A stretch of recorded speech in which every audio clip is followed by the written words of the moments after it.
This is a 16-minute webcast for GPs and other health professionals. It features excerpts from a series of talks given by cancer specialists to GPs in Tower Hamlets in 2011. This talk is about prostate cancer. It's the third and final section on this topic. It covers staging and treatment. The speaker is Jamur Patti, Consultant Urological Surgeon at Barts Health NHS Trust and Homerton University Hospital NHS Foundation Trust. So we have 4 different groups of prostate cancer. As you know, there's a very nice capsule, quite thick capsule around the prostate. So as long as the prostate cancer is confined to the capsule, which we can look at by looking at the PSA under 20, by looking at the MRI or CT scan, that will give us a good idea of what's going to happen, and hopefully the bone scan is obviously negative. So they will have localized disease. Locally advanced disease is when it's actually going through the capsule, and sometimes even going through to the neighboring structures like the seminal vesicles, and that would amount to a T3 disease. And so the seminal vesicles are outside the prostate but in close vicinity to the prostate. So that would amount to locally advanced disease. Sometimes they may have local lymph nodes as well that are enlarged. Metastatic disease is when it moves further afield, above the pelvis, above the bifurcation of the aorta. Lymph nodes along the para-aortic chain may become involved, and obviously there may be bony metastases. Rarely chest and so on, but generally speaking, bone metastases, sclerotic bone metastases are commoner for prostate cancer mets.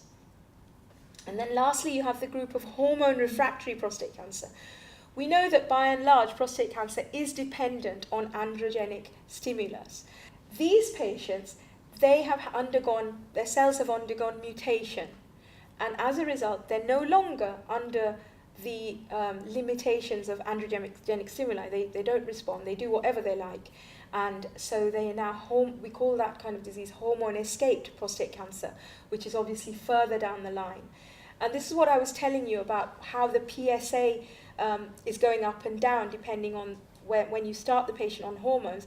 If the induction of hormones does not bring that PSA down to a satisfactory low level, then probably this patient is going to become hormone-escaped quite soon, in terms of a few months later. And we might need to think, particularly in younger patients, of switching to a chemotherapeutic agent at that point.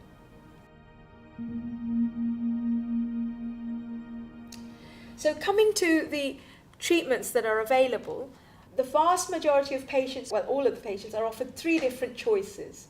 Okay? So the first one is active surveillance.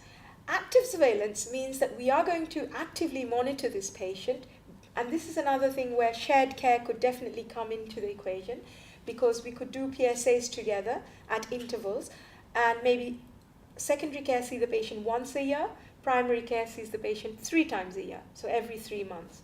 And we find that the PSA is remaining stable, then we are happy for this patient to continue with active surveillance. In young, fit men who choose to have active surveillance, because maybe their Gleason score is favorable, like a 6, or if they have low volume disease, only 1 out of 12 cores or 1 out of 18 cores was positive, then in that group of younger patients undergoing active surveillance, we would recommend them to have a rebiopsy and restaging every 2 years. So they should not be sort of in a false sense of security just because the PSA is low. Because as I said, even though this is rarer, but patients can sometimes move from a Gleason 6 to a 7 or an 8 and not produce too much PSA. So just PSA alone would not be as effective as doing a rebiopsy where we would get a tissue diagnosis. And that we would do every 2 years. So active surveillance means active surveillance. It means we have to maintain our level of sort of watchfulness for this patient. In patients who are elderly, sort of 80-year-olds and so on, who decide to, or maybe a frailer patient who has lots of other comorbidities, CVAs, ischemic heart disease, lots of other things going on, you may want to do active surveillance in a slightly different way, not as aggressively, because the treatment choices for them may not mean a radical treatment for them, because their other diseases prevent you from giving a very aggressive treatment.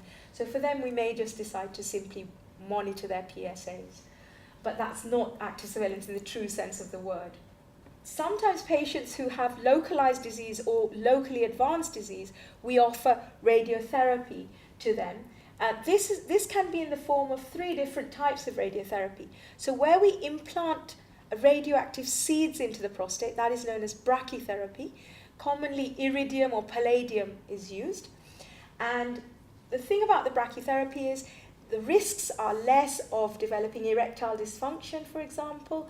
Hemorrhage is virtually non-existent because we're simply looking through the ultrasound and pinpointing various areas of the prostate, and with a guide and a grid, we're able to place the seeds in the appropriate areas. However, the seeds lose their radioactivity exponentially over time. So in 10, 20 years, the radioactivity within those seeds are quite negligible. So it will deal with the prostate cancer at that time. However, if a new focus of prostate cancer were to arise years later, then you could not have brachytherapy again. So therefore, you're left with less choices. But initially, this is as 20 years of follow-up have seen that this is a reasonably good treatment. At the moment, we tend to not offer this brachytherapy if there's been a high volume of aggressive disease. So even though it's localized, if there's Gleason 9s and 10s in the equation, or if the patient has all-cause positive, then probably we wouldn't give them brachytherapy because they're likely to not be completely treated with that alone. External beam radiotherapy is when the prostate's zapped from the outside. Often we downstage the tumor with, and studies have shown that certainly if you give them hormonal manipulation pre-radiotherapy for up to 3 to 4 months so that their PSA comes right down to 0, then those patients, when they're given radiotherapy, they tend to do so much better.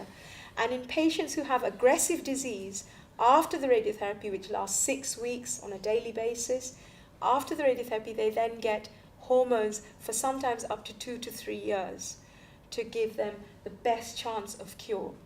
Cyberknife, I don't know if people, your patients are coming up to you and asking you about this. This is another radiotherapy technique where the radiotherapy is given via almost like needle points and going through different areas of the prostate. So it's like brachytherapy without actually inserting the seeds, but it gives a more effective coverage, if you can see, of the prostate gland. Again, can really only be done if the disease is localized to the prostate, so it's a different type of radiotherapy. Surgery really involves removing the prostate completely, along with sampling of the lymph nodes, along with removal of the seminal vesicles. And there are different ways of doing it. You can do it through the retropubic area, going down here, just where the bladder is, and going down that way behind the pubic symphysis. Or, and by and large, most of the patients would have it that route. However, we can also do it through the perineum, where the legs are raised up, and that space between the scrotal wall and the anus, that area there, the perineum, is where we would go through, and pretty near to the surface is the prostate, so we could get at the prostate from there, but we could not then sample the local lymph nodes, which are much further up. So that's one of the downsides of perineal. However, in patients who have lots and lots of scars, lots of surgery in the retropubic area, renal transplantation patients, or patients who might be considered for renal transplantation, those kind of cases we might want to do perineal approach. Locally advanced treatment where the cancer has spread outside of the prostate, just removing the prostate alone is probably not going to be the best solution because they will need aftercare with hormones. So we tend to give these patients hormones and radiotherapy. So those would be the locally advanced. And then the metastatic group, again, radiotherapy to the pelvis is clearly not going to work because it's spread beyond the pelvis. There are tiny cells lurking in the circulation. And so those are going to have to be dealt with systemic treatment in the form of hormonal manipulation and or chemotherapy at a later stage if the patient becomes hormone refractory. So of the things to think about in metastatic disease, the new things that are emerging really are normally we tend to give LHRH analogues which act on the hypothalamus and prevent, through a negative feedback mechanism, the testosterone release from the Leydig cells in the testes. So it neutralizes that, it blocks it off. However, LHRH analogues, as you know, they often cause a flare reaction because the first thing they do is they actually increase the testosterone levels for the first 2 weeks that they're given and then lower the testosterone levels. So the worrying thing about this is that we have to cover the patient when the testosterone goes up. Otherwise, metastatic deposits in their bones, for example, would actively start becoming uncontrolled with a huge amount of testosterone that's now been released, and that may lead to disasters like cord compression, thankfully rare. We, and you must be aware that we cover flare reaction, which is this surge of testosterone, by an androgen blocking agent. The next group of hormonal therapy agents are the LHRH antagonists. And there's only one drug out at the moment of this type, which is called Firmagon, or Degarelix is the pharmacological name. So Degarelix actually completely blocks the production of testosterone. It's almost like an orchidectomy within the first few hours of an orchidectomy.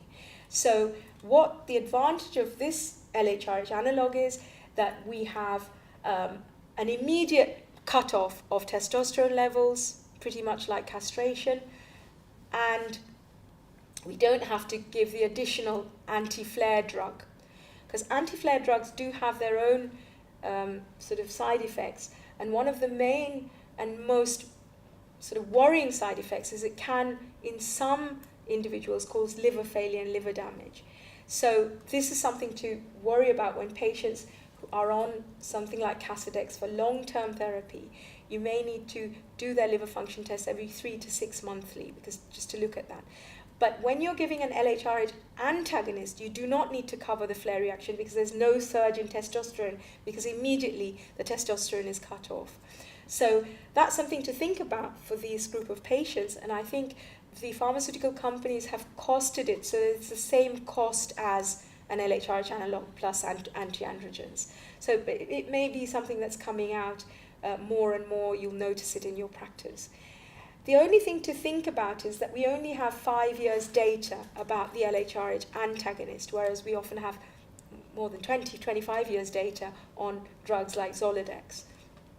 So it looks good at the moment, but we're still keeping an eye on it. But it's something to know about from your side of things, because maybe we would ask. Certainly, we have a protocol at Barts in the London and across the North East London Tumour Board advisory board has suggested that patients who have impending cord compression, patients who have already got liver failure or deranged liver function, patients who have PSAs up in their thousands, those we would want to give them an LHRH antagonist because it immediately starts bringing things down. So there are a small group of patients that we might think about giving this drug immediately.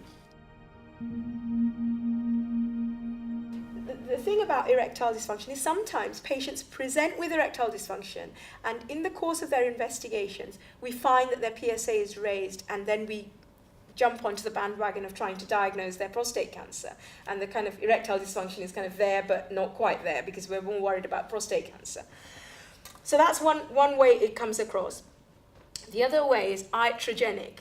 When we actually give them the erectile dysfunction, they had normal erectile function, and now they've become reduced potency or impotent because of a treatment that we've given.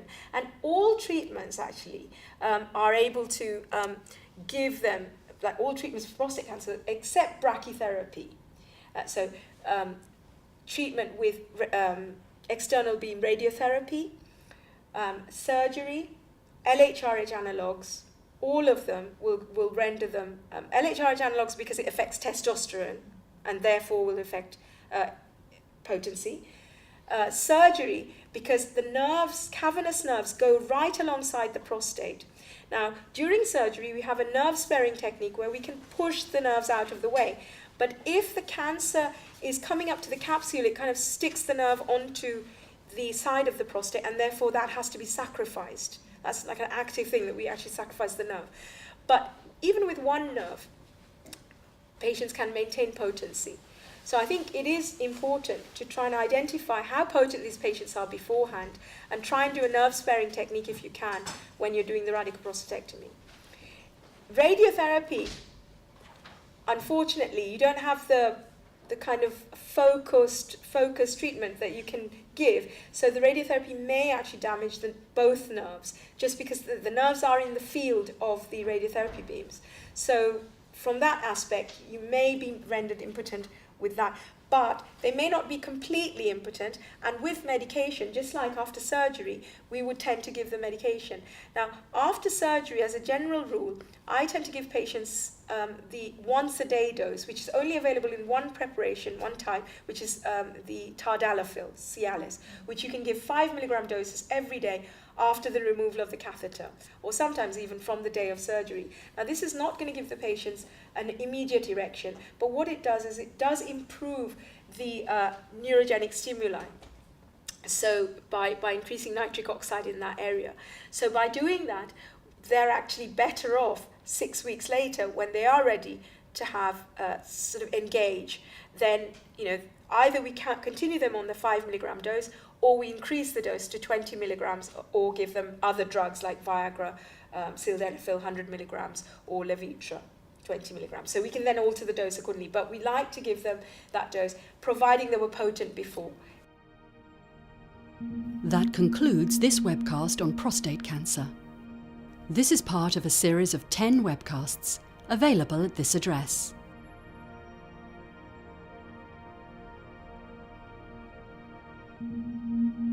The Small C campaign aims to improve cancer survival through better public awareness and early diagnosis in East London.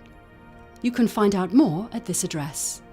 And you will find more useful information on these websites.